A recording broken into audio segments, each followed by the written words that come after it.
Lettre ouverte à votre âme, au ciel, lundi 21 juillet 2025. De Jésus-Christ, votre Seigneur et Sauveur. À chacun de ses enfants. Objet, dépendre de Dieu. Sans moi, vous ne pouvez rien faire.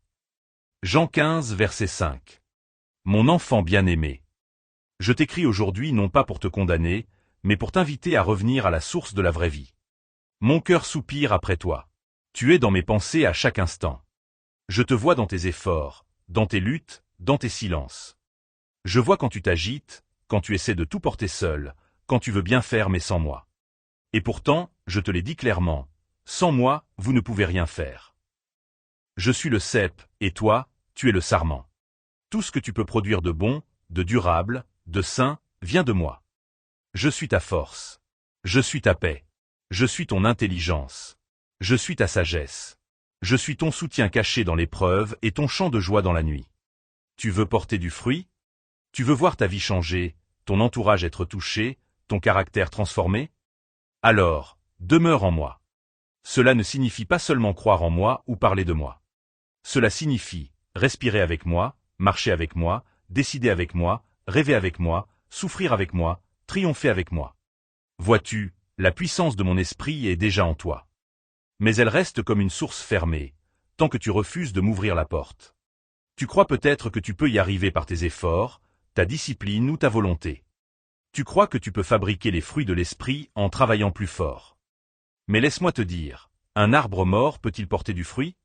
Un chrétien qui vit coupé de moi peut-il produire la patience, la bonté, la foi, la maîtrise de soi? Ces choses viennent de ma vie en toi, et non de ta chair.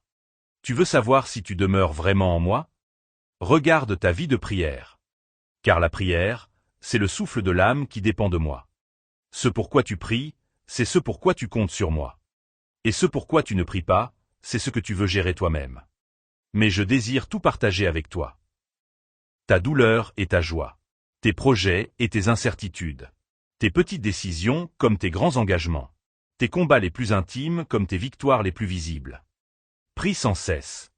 Pas seulement dans les moments de crise, mais dans les instants ordinaires. Apprends à tourner ton cœur vers moi à tout moment. Marche avec moi, parle-moi, écoute-moi. Ne cherche pas à m'impressionner par tes paroles. Viens simplement, tel que tu es. C'est cela, demeurer. Rappelle-toi, ma présence en toi ne signifie pas automatiquement ma puissance en action. Ma puissance se libère là où il y a la foi, l'obéissance et la dépendance. Tu peux avoir la lampe, mais sans l'huile elle ne brillera pas.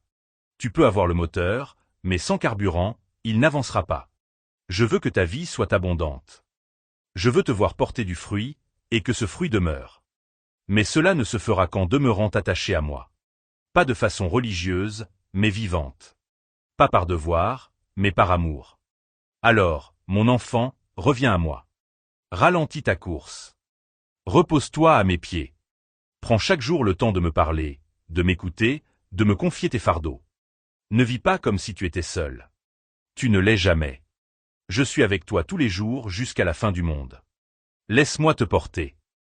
Laisse-moi te transformer. Laisse-moi faire en toi ce que toi seul ne pourras jamais accomplir. Je t'aime éternellement. Ton Sauveur, ton Seigneur, ton ami fidèle, Jésus-Christ. Message transmis par le biais du révérend Dr Donald Metellus, ambassadeur de l'institution chrétienne El Shaddai, ICE.